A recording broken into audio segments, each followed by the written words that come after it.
The passing of Tupac Shakur is being reinvestigated by a new police force in Las Vegas. With new technology, they are now finding new evidence that you won't even believe, as it begins with an officer revealing that Tupac was originally an industry plant with the job of stopping the beef between the red and blue street teams in his specific area. What did you find most fascinating about the alternative history of Tupac?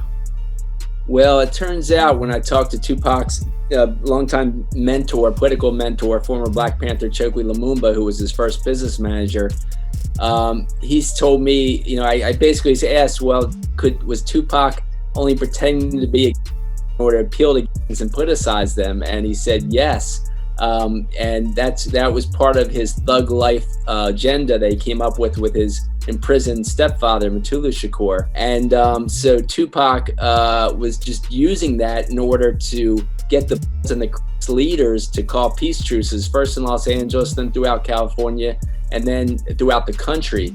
And that was why he was pretending to be this type. And really, he was just an intellectual prodigy. With the plan obviously not working, he would then suddenly pass one mysterious night. As when you compare that evidence to a 2010 interview with a rapper named Tretch, this is where everything gets very weird. In 2010, Tretch was interviewed on the topic of Tupac before his concert. Tretch and Tupac were very close friends way back in the day, and they even worked on a few albums together. But here's where things get very interesting. After Tretch's interview, the cameraman forgot to stop recording. He places his camera onto the floor, and the interviewer would ask one last question, to which Tretch would respond, "Last time I saw Tupac, he was in Cuba." So if you ain't ready for it, get on the sidewalk. One last question.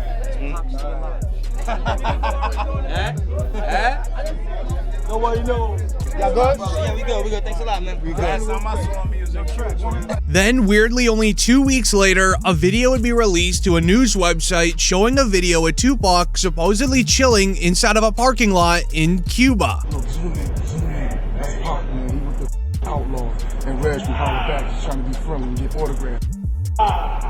Holla Back exclusive, baby. Holla Back. This is what originally caused the entire Tupac is alive in Cuba theory. However, now in 2024, with the new evidence the police are finding daily, it doesn't really seem like a theory anymore. Just recently, Snoop Dogg did an interview. He was asked about the new police investigation on the Tupac case, where he would then suddenly claim out of nowhere he was actually supposed to be in the BMW with Tupac and Suge Knight on the night that it all went down. You were with Tupac, though, in regards to Tupac.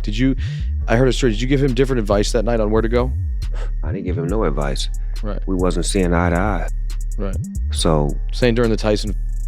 Yeah, this incident that I'm explaining to you right now was the day before that. Okay. So when they got to Vegas, they went their way, I went back. I mean, when we got to LA, they went to Vegas and I went home. That's why I wasn't in the car with them. This would end up going mega viral online. This would also get the attention of the new police force that is investigating Tupac's case. It would then be announced shortly after Snoop Dogg arrested in connection to the Tupac Shakur incident. Police are questioning a recent interview by the rapper where he claims to be supposed to be in the BMW with Tupac and Suge Knight, as the police are wondering why Snoop Dogg suddenly changed his mind to not get into the BMW with Tupac and Suge. Did he get a heads up that something was going to go down, as Snoop Dogg was heavily tapped into the streets at that time? As the topic of Tupac during his interview came up, because Snoop was also asked to react to Suge Knight's recent tweet. He would end up tweeting, "This little guy is responsible for the passing of Tupac," as well as another tweet a few days prior stating, and I quote, "I've been quiet for too long. First month of 2024, I'll be announcing what's really going on with Tupac Shakur." Now, this makes many believe that Suge Knight is revealing the truth of Tupac through several Twitter accounts, as Suge Knight agrees that Tupac is alive and that he is hiding. He has said so in so many interviews over the course of the last 2 decades now, but there is 2 interviews that Suge Knight did that will really open your eyes towards Tupac still being here. He would go on to state that Tupac was allegedly doing fine in the hospital right before his alleged passing. He would say, and I quote, "When I left that hospital, me and Tupac were laughing and joking. I don't see how someone can turn from doing well to doing bad." I mean, when I left that hospital, me and Pac was laughing and joking. So I don't see how somebody can turn from doing well to doing bad. So you seriously think that he might still be alive? I'm gonna tell you this, Pac, you never know. But what's weird about this is, according to police records, Tupac Shakur was allegedly in a very deep sleep when arriving to the hospital. So how in the world would he and Suge be laughing if Tupac was allegedly sleeping? It doesn't really seem to add up. However, when you compare it to a 2008 interview 10 years apart, Suge Knight said the exact same thing, that Tupac was alive and that he was well. So he was conscious on the way to the hospital. He was conscious on the way to the hospital. He was conscious in the ambulance. He was conscious after they did the surgery. What was the last thing that he said to you? They love me. But only 2 weeks after Suge Knight did this 2008 interview, leaking this information to the mainstream media, he almost lost his life at a nightclub when a man used a firearm in his direction. Suge Knight was hesitant to tell the police anything. He immediately knew when it was going down that it was likely from him talking about Tupac in a public interview. Now, Suge Knight's son, Suge Jr., would also make the exact same mistake. In 2018, Suge Knight Jr. took it to Instagram stating that Tupac was alive and well, and that he was hiding out in Malaysia. But right after Suge Jr. posted it, he would end up posting another photo to Instagram of a text conversation where somebody messages him, "You have said too much. It's now time for you to go." This is then when Suge Jr. would begin panicking, posting several photos of Tupac alongside modern-day celebrities like 50 Cent and Beyonce. He made it seem like someone was going after him for leaking all of this info, because on the photo with Tupac and Beyonce, he captioned it, "He never left us, but they'll be after me soon." While some believe that it was all a publicity stunt for Suge Jr. to gain social media clout, others believe that it was all factual, and that Suge Jr. would be the one to know more about the case than anyone else in the world, considering his father was right there at the scene, as well as considering who his father is. Now, when you compare all of the evidence of Tupac being alive to all of the new police records of his investigation of the passing, there has got to be something missing, and you tell me if you could figure it out. The police recently arrested a man named Keefe D in connection to the crime. For 27 years, the family of Tupac Shakur has been waiting for justice. We are here today to announce the arrest of 60-year-old Dwayne Keith Davis, aka Keefe D, of Tupac Shakur.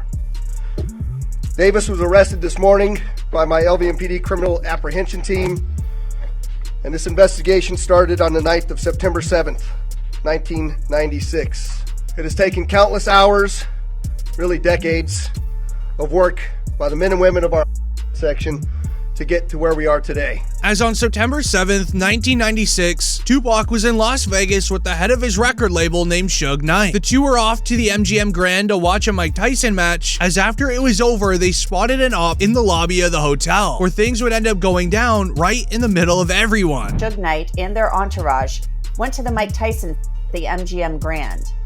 Keefe D and his nephew, Orlando Lane Anderson, and two of their friends were also there.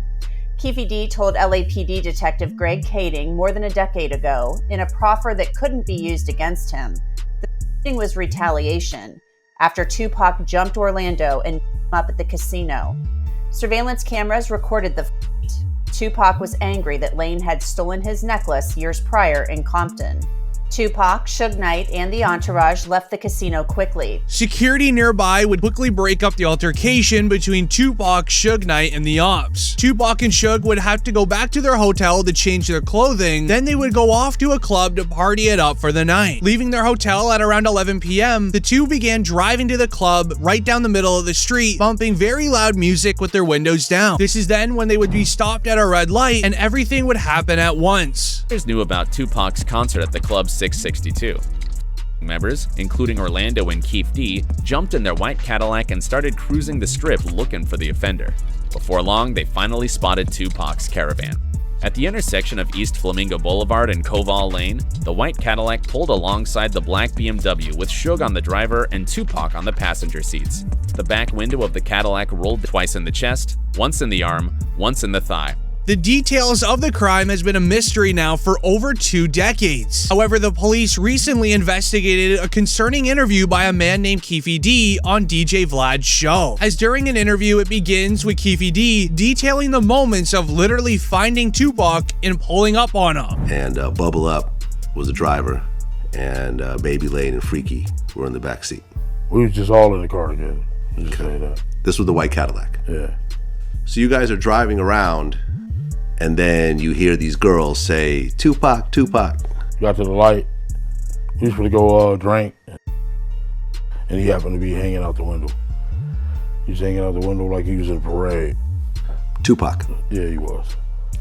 So what happens next? You said that as you're driving up towards the BMW, with Suge driving and Tupac in the passenger seat. These were very bold claims to make, and even DJ Vlad didn't believe him in the beginning. DJ Vlad would want some sort of evidence proving that what he's saying is true, so Keefe D would end up sharing a never-before-seen police interrogation video on the night of the crime. Lane starts.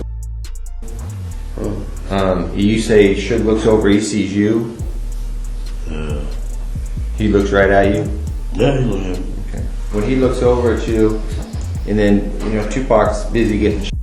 Evidently, the story is Tupac's trying to either get out of the back seat or something. Yeah. What do you see happening inside of their car? I seen him going Suge head. I thought he was. So Orlando across Dre. He leaned over on the window. We rolled down the window. As Keefe D released this footage for the first time ever, announcing that he was at the crime scene inside of the car and even made eye contact with Suge Knight. However, what he said next was even more concerning, stating that Tupac was allegedly reaching for his firearm. You said that as you're driving up towards the BMW, with Suge driving and Tupac in the passenger seat, and you said that Tupac pulled out a. It looked like he was reaching, yeah. Yeah, it did. Okay. Yeah. Did you actually? No, once he got the reaching, I got the ducking. So someone from your car. That's what happened. Started at Tupac and Suge. During the police's investigation, they also found Keefe D's official reaction to Tupac's passing. Going and showing his true emotions, it really makes you wonder if what Keefe D is sharing here is true, or is the evidence that everyone is finding of Tupac still being alive becoming too much, and Hollywood is just throwing an elderly man inside a jail to calm all of the rumors. Yeah, I hate that happened, dog. I really do, man. Because it still a lot of people's lives, dude. I hate that happen. Probably to God. I feel that was wrong, man. It was just wrong, purely wrong. You know what I'm saying? I wish it had never happened. You know what I'm saying? That's my opinion on it. Wish it never happened, dude. You know what I'm saying? I lost my Colombian plug. You know what I'm saying? Been having the feds up for 15 years. Couldn't do nothing. Couldn't catch a break, bro. You know what I'm saying? And I did time behind.